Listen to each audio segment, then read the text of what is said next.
دا زمونږ د بټخېلې لیوي والو دا دی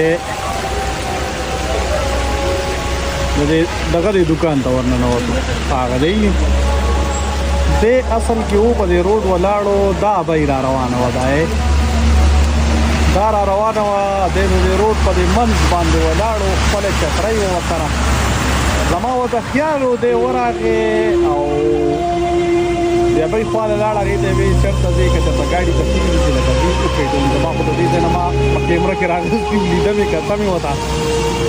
یاره جو دی د ابۍ ته وویې د ابۍ ورته چېرته وویې چې دلته مې بچیه کار دی یا پیاده ځم یا دا یا هغه دی ورسره د سزې پورې لاړ خو ما دا موبایل ډېر وروسته راواخیستو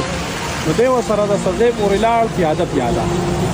هلته یې وله زما خیال دی د خپله چترۍ ورکړه چې ابۍ ته دا چترۍ واله او ځه او په خپله دا دی دې دوکان ته ورننوتو دا ګوره